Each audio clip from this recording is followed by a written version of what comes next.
কৃষ্ণনগর পাঠশালাতে তোমাদের সবাইকে স্বাগতম। আজকে কৃষ্ণনগর কলেজিয়েট স্কুল ক্লাস 6-এর পার্ট 2 3-এর 2 পর্যন্ত, মানে 3 নাম্বারের 3-এর যে 2 নাম্বার সেটা পর্যন্ত হয়ে গেছিলো। আজকে 3-এর 3 থেকে পরের অঙ্কগুলো এই ভিডিওটাতে করে দেখাবো। আর যারা আগেরটা দেখোনি তাদের জন্য আমি এই ভিডিওটা এখানে এই লিঙ্কে পিন করে দিচ্ছি, তোমরা সেখান থেকে গিয়ে আগে ওইটা দেখে নাও, তারপরে পরের অংশটা এখান থেকে দেখে নাও, ঠিক আছে? চলো দেখো প্রথম অঙ্কটা। তোমার বন্ধু প্রিয়ার উচ্চতা 160 সেমি এবং তোমার মায়ের উচ্চতা 170 সেমি। প্রিয়ার ওজন 40 কিমি, তার মায়ের ওজন 42.5 কেজি। তাদের উচ্চতার সঙ্গে ওজনের অনুপাত আছে কিনা হিসাব করে দেখি, তার সমানুপাতগুলি গঠন করো। আচ্ছা, এটা করতে গেলে সবার আগে দেখো কি বলেছে। তোমার বন্ধু প্রিয়ার উচ্চতা আর হলো ওজন, এই দুটো জিনিস সমানুপাতে আছে কিনা সেটা হিসাব করতে বলেছে। তো দুজনের উচ্চতা এবং দুজনের ওজন দিয়েছে, তাহলে প্রথমে দেখতে হবে প্রিয়ার উচ্চতা ও ওজনে লিখব প্রিয়ার উচ্চতা ও ওজনের অনুপাত 160:40 সমানুপাতে, কাটলে 4×4=16, এখানে 1, তাহলে অনুপাত কত? 4:1। প্রিয়ার মায়ের লিখব তার মায়ের উচ্চতা ও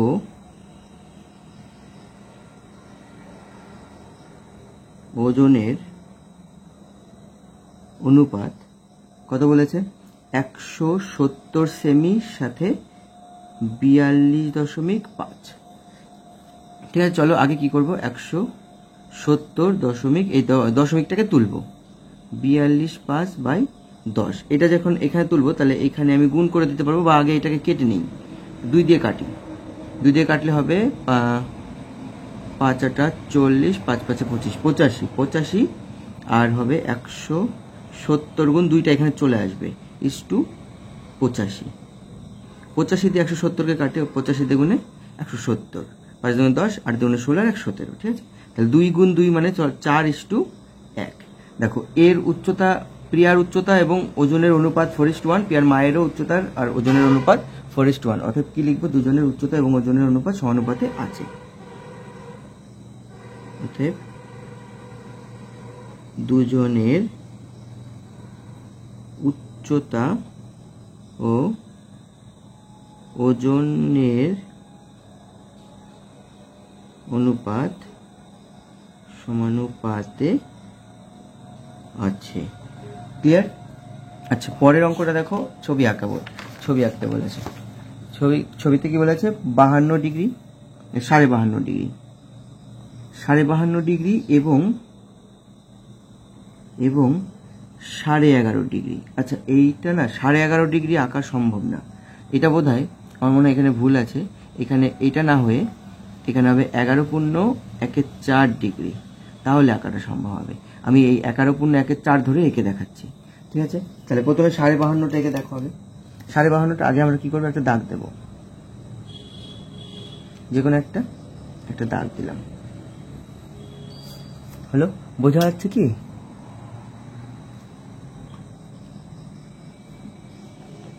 দাঁড়াও, এবার এখানে একটা পয়েন্ট নিলাম, এই করে এখান থেকে আমি 90 ডিগ্রি আঁকবো। আগে 90 ডিগ্রি দরকার নেই, মানে 60 হলো, 60 ডিগ্রি আঁকবো। আর তোমার 60 ডিগ্রি আঁকলাম। আচ্ছা, 60-এর বেশি লাগবে না। তো এবার আমার লাগবে 52 কি করে হিসাব করবো? দেখো, 52 যদি করতে চাই তাহলে আমার লাগবে আগে 60-এর ভেতরে আমি আঁকবো, তাই না? 60-এর ভিতরে যেহেতু, তাহলে আগে আমি আঁকবো 45 ডিগ্রি, 45 ডিগ্রি আঁকবো। 45 ডিগ্রি আঁকার পরে সেইটার সাথে তোমার 7.5 ডিগ্রি যোগ করলেই আমার তোমার 52.5 হয়ে যাবে, তাই না? 45 ডিগ্রি কি করে হচ্ছে?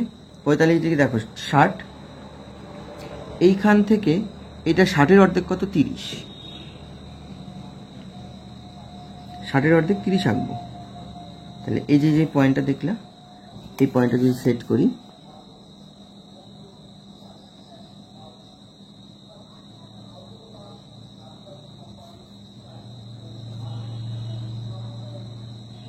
এইটা 30,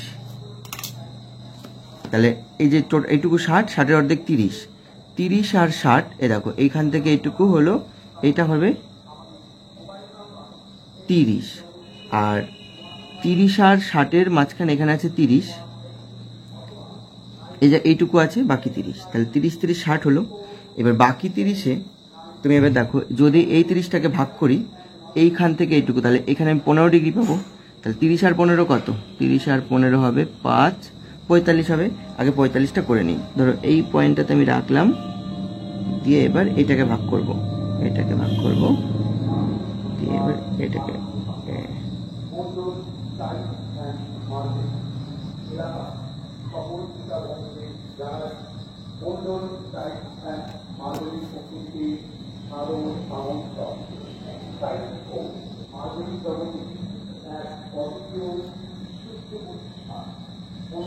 এই যে এই পয়েন্টটা হলো দেখো 30 আর বাকি 30-এর অর্ধেক হলো 15, তাহলে এইটুকু 15 যদি যোগ করি 30 আর 15 এটুকু 45, তাহলে এটা হলো 45।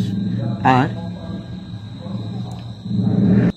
এবার দেখো বাকি 15 বাকি রয়েছে, 45 আর 15 60 হবে, এইটুকুর মধ্যে বাকি 15 ডিগ্রি বাকি রয়েছে। যদি আমি এই 15-এর অর্ধেক করি, 15-এর অর্ধেক কত, 15কে যদি 2 দিয়ে ভাগ করি তাহলে 7.5 হয় না, তাহলে 45 আর 7.5 দেখো আমার 52.5 ডিগ্রি হয়ে গেল না, 52.5 ডিগ্রি। তাহলে আমি এবার আমার মেন কাজ হবে এইটাকে ভাগ করা।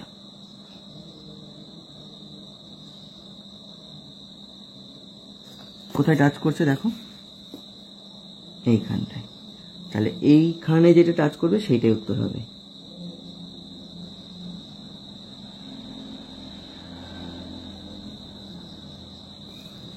এই যে ডিগ্রিটা হলো সেটা পেন্সিলের কম্পাসের সাহায্যে এটা হবে 52.5 ডিগ্রি।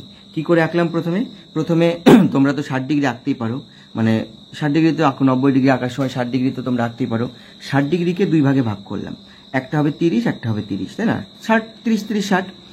এবার নিচের 30টা রেখে ওপরের 30টাকে যদি আমি ভাগ করি 2 ভাগে, এইটুকুকে রেখে দিলাম, ওই 30 আমার দরকার, বাকি 30কে আমি 2 ভাগে ভাগ করলাম, তাহলে বাকি 30কে 2 ভাগে ভাগ করলে 30-এর অর্ধেক কত 15, তাহলে নিচের পোর্শন 15, ওপরের পোর্শন 15, তাহলে 30 আর 15 কত হয়ে গেল 45, 45 আর আমার লাগবে কত 7.5, 7.5 কি করে পাবো, ওপরের যে 15টা বাকি ছিল সেই 15কে 2 দিয়ে যদি ভাগ করি, মানে এই দেখো দুটো ভাগ করলাম।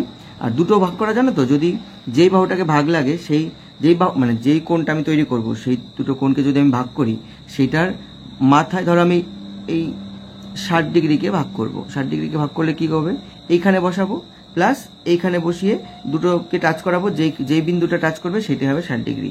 ঠিক আছে, এবার 11.5 কি করে আঁকবো, 11.5টা একটু বড় আঁকি, এটা একটু ছোট হয়ে গেছে, 11.5টাকে একটু বড় আঁকি। ধরো একটা দাগ দিলাম, আচ্ছা কলম দিয়ে দাগ দিয়ে ভালো বোঝা যাবে, একটা দাগ দিলাম। এবার এর উপরে সেম ভাবে একটা বাহু একটা একটু বড় করে নিই, একটা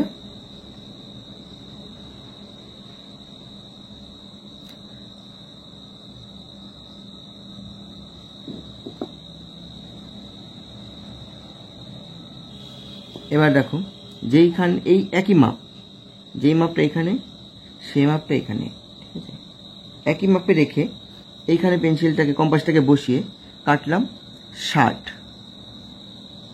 ওকে 60 ডিগ্রি হলো। এবার এটা থেকে আমি 45 ডিগ্রি রাখতে পারবো, এটা 60 ডিগ্রি হলো, 60-এর অর্ধেক নিলাম সেমভাবে, এই পয়েন্ট থেকে নিলাম প্লাস এই পয়েন্ট থেকে নিলাম, তাহলে 60-এর অর্ধেক আমার কত হলো, 60-এর অর্ধেক হলো আমার 30 ডিগ্রি।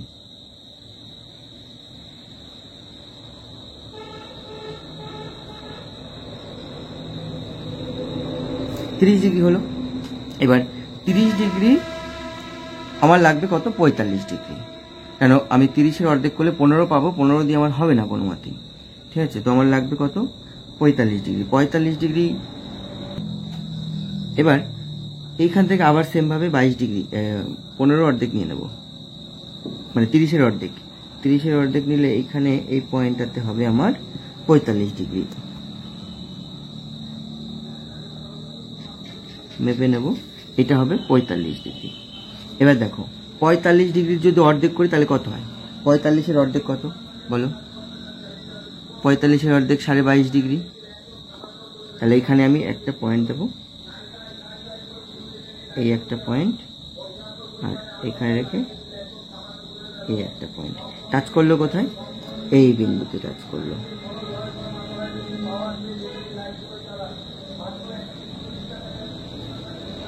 তাহলে এইটা হলো কত? এইটুকু হলো আমার 22.5। 22.5-এর অর্ধেক কত? 11/1/4।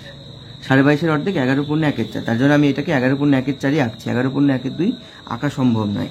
তো 11/1/4 আঁকতে গেলে 22.5-এর অর্ধেক করবো। এবার 22.5-এ যে হলো 22.5টা জাস্ট অর্ধেক করে দেবো, এই একটা, আর এইখানে রেখে এই একটা পার্ট, এই একটা পার্ট। এবার দেখো এইখানে ফাইনালি যদি তুমি এই পয়েন্টটুকে মিশিয়ে দাও তাহলে আমার হয়ে যাবে অঙ্কটা।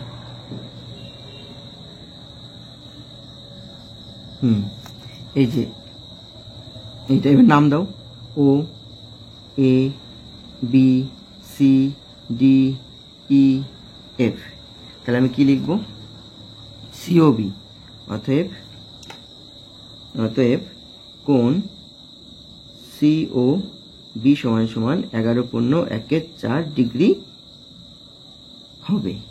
এবার অঙ্কন যদি তোমরা লিখতে চাও তাহলে লিখবা কিভাবে আঁকলাম। প্রথমে 60 ডিগ্রি আঁকলাম, 60 ডিগ্রির অর্ধেক করলাম, অর্ধেক করার পরে হলো সেটাকে কেটে নিলাম, ওপরের 30-এর অর্ধেক করে সেটা 45 ডিগ্রি বানিয়ে নিলাম, এঁকে নিলাম, 45 ডিগ্রিকে ভাগ করলাম, 22.5 ডিগ্রি হলো, এবং 22.5 ডিগ্রি ভাগ করলে আমরা 2 ভাগে ভাগ করলে 11/1/4 ডিগ্রি হলো। ক্লিয়ার হলো? বুঝতে পারলে? এবার পরের অঙ্কটা দেখো।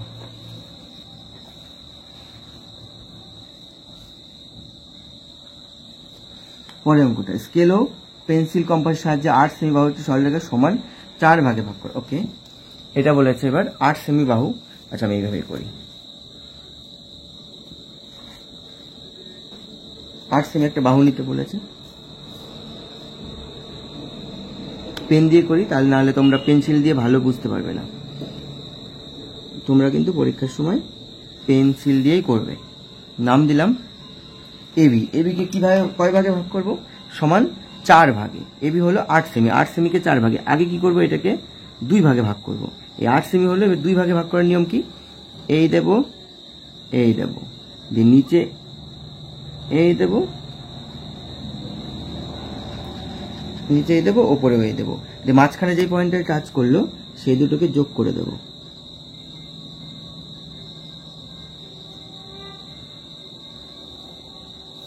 এর নাম দেব ও। এবার এই দুটো হলো, দুটো বাহুতে ভাগ করলাম। এবার এটাকে বলে 4টে, তার মানে এই একটা খণ্ড, এই একটা খণ্ড, এটা সমান 4 আর 4। তাহলে আমরা কি করব? এইবার এই 4কে 2 ভাগে, মানে দুটো ভাগ করব, এই 4কে দুটো ভাগ করব। বাস একইভাবে প্রসেসিং ফলো করব। একভাবে জাস্ট এখানে রাখবো, পেন্সিলটাকে আঁকবো, নিচে আঁকবো, ওপরে আঁকবো, বাস সেম ভাবে এই পাশেও সেম।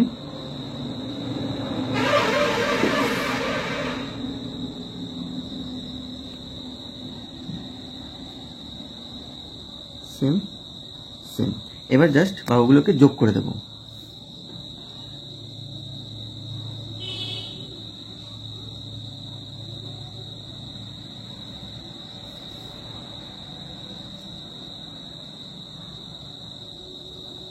তাহলে এবার নাম দিয়ে দেব সি আর ডি। তাহলে কি লিখবো? এসি সমান সমান সিও সমান সমান ওডি সমান সমান ডিবি। হয়ে গেল বাহুগুলো, 4টে সমান ভাগে ভাগ করে দিলাম। ক্লিয়ার? বোঝা গেল?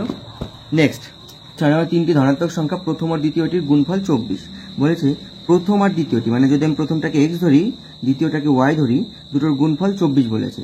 দ্বিতীয় মানে এটা ওয়াই, আর জেড তৃতীয়টাকে ধরলাম, তৃতীয়টির গুণফল বলেছে 48। আর প্রথম আর তৃতীয়, প্রথম মানে এক্স ধরেছিলাম এবং লাস্ট ধরেছিলাম জেড, তৃতীয়, এর গুণফল 32। তাহলে লিখবো যে তাহলে সংখ্যা 3টি কি কি নির্ণয় করতে হবে। আচ্ছা, এখানে আমরা দেখো উৎপাদক বিশ্লেষণ করে করব। উৎপাদক বিশ্লেষণ করে যদি আমরা প্রথমে 24কে ভাঙি তাহলে হবে 3 × 8 = 24 আর এটাকে যদি ভাঙি আমার হবে 4, তাহলে 3 দুগুণে 6, 3 দুগুণে 6 আর ভাঙা যাবে 8, 6 আর 3 দুগুণে 6 আর 4। তাহলে আমি যদি এই দুটো পেয়ার পেলাম এই সংখ্যাটাকে, প্রথম সংখ্যাটি হতে পারে হয় 3 দুগুণে 6 ও 4, আর হবে নাহলে 4 দুগুণে 8, 3 3 8 24, হয় 3 আর 8, আর না হলে 4 দুগুণে 8 আর ওই তো 8 আর 3 একই, এই দুটোর মধ্যে যে কোনো একটা হবে, হয় 6 আর 4 হবে 3 আর 4। আমরা 6 আর 4 পুট করব। ধরো আমরা ফার্স্টে এটা পুট করব। এটা যদি পুট করি তাহলে মনে করি প্রথম সংখ্যাটি যদি 3 হয়, 3 আর 3 4 হয়, 4 আর 6 24। তাহলে ধরো প্রথমটি আমার 4 আর দ্বিতীয়টি 6। তাহলে যদি আমরা লিখি মনে প্রথম সংখ্যাটি, প্রথম সমীকরণটি ভেঙে পাই 24 সমান সমান 6 ইন্টু 4 বা 4 ইন্টু 6। অতএব প্রথম সংখ্যাটি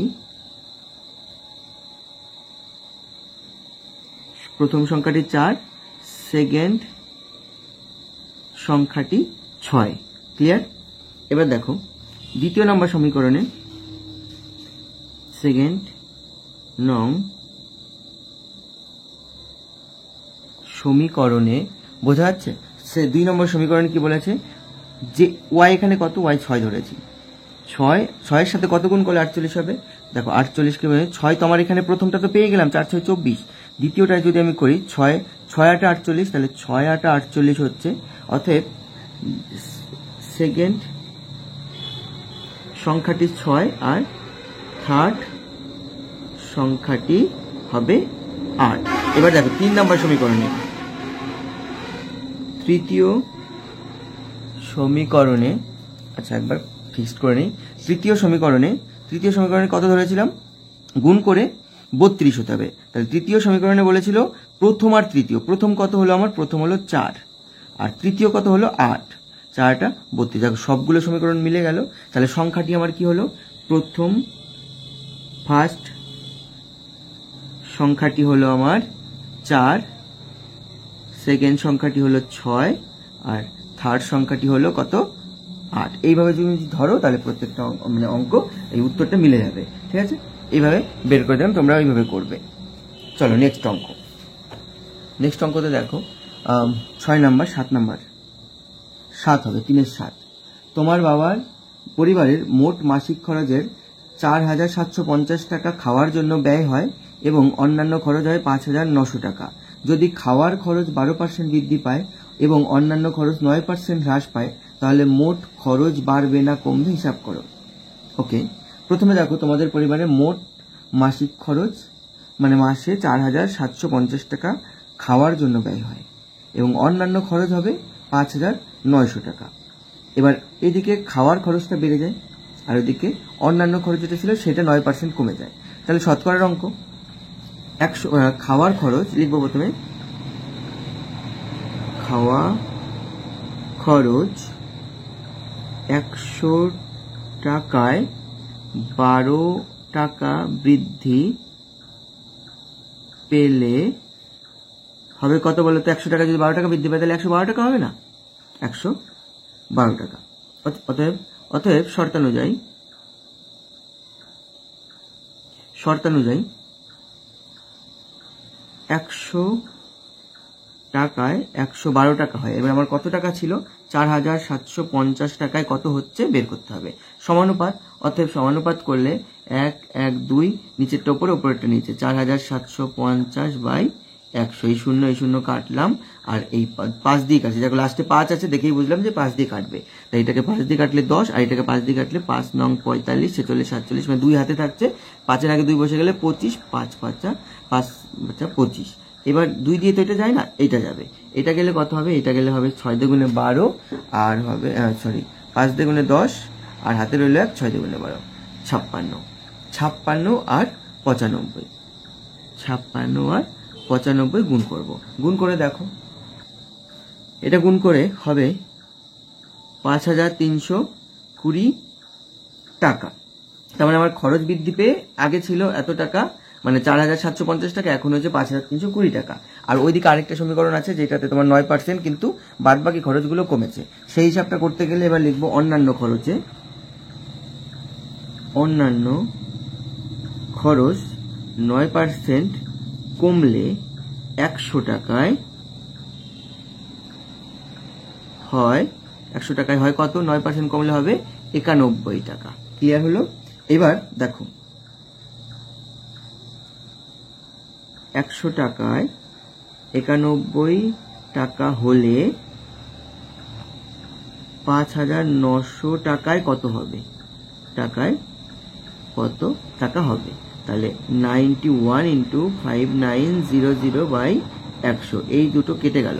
আবার গুণ করো, 5991 গুণ করে দাও, কমে হলো 5369 টাকা। এবার বলেছে তাহলে মোট খরচ বাড়বে না কমবে? মোট খরচ বাড়বে না কমবে কি করে জানবো? তাহলে আগে বা পূর্বে মোট খরচ হতো, বলতো কত হতো?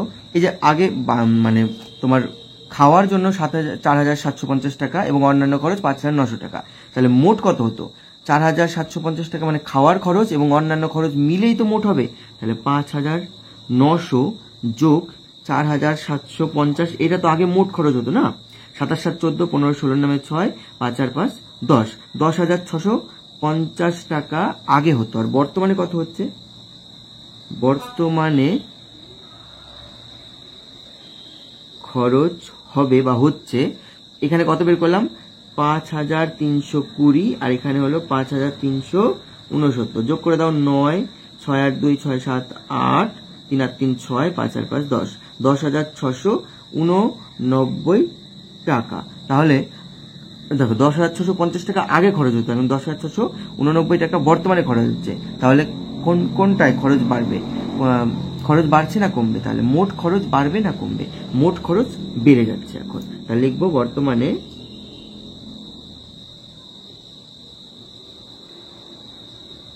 মোট খরচ বেড়ে যাচ্ছে। আবার বলি, প্রথমে দেখো কি করলাম, প্রথমে দেখাচ্ছিল না, আগে প্রথমে করলাম কি যে 100 টাকা ওই তোমার কত টাকা খরচ হচ্ছিল, বাড়ি মানে খাওয়ার খরচ এবং অন্যান্য খরচ মিলে মোট কত টাকা খরচ হচ্ছিল, সেই দুটোকে যোগ করে আমি এটা বের করলাম। ঠিক আছে? আর বর্তমানে কি বলেছে? বর্তমানে দেখো মাসিক মানে খাওয়া খরচের উপরে 12% করে বৃদ্ধি পেয়েছে। তাহলে 12% করে বাড়ার পরে কত টাকা হয় সেটা বের করলাম, 5320 টাকা। এবং অন্যান্য খরচের উপরে 9% করে কমেছে, তাহলে 9% করে কমাতেও কত টাকা হয়েছে সেটাও বের করলাম। দিয়ে খাওয়া খরচের কত বেড়েছে, বেড়ে কত হয়েছে, এবং অন্যান্য খরচে কমে কত হয়েছে, সেই দুগুলোকে যোগ করে আমি মোট খরচটা পেয়ে গেলাম। তাহলে এবার দেখলাম যে এবার তুলনা করে দেয়, চোখেই দেখে বোঝা যাচ্ছে 10,650 টাকা বড় না 10,689 টাকা বড়। তাহলে বুঝলাম যে পূর্বে যে খরচটা সেটা বেশি হচ্ছে। 3 স্তম্ভচিত্র অঙ্কনটা আমি আর করে দিচ্ছি না, তোমরা এটা করে নেবে, নিশ্চয়ই পারবে, সোজা অঙ্ক। তো পরেরটা দেখো, নিতুর বোনের বয়স 2 বছর 7 মাস 12 দিন। নিতুর বয়স তার বোনের বয়সের 3 গুণ। ওকে, তাহলে বলবো নিতুর বোনের বয়স 2 বছর 7 মাস 12 দিন। এই যে এইটা হলো নিতুর বয়স। এবার বলেছে কি নিতুর বোনের বয়স, এবার নিতুর বয়স এই যা ওর বোনের যা বয়স তার থেকে 3 গুণ বড়। তাহলে বোনের বয়স 3 গুণ, 3 গুণ মানে এটার 3 গুণ। তাহলে অর্থাৎ কি করব, এবং নিতুর বয়স হবে 2 বছর 7 মাস 12 দিনের 3 গুণ, গুণ করে দেব।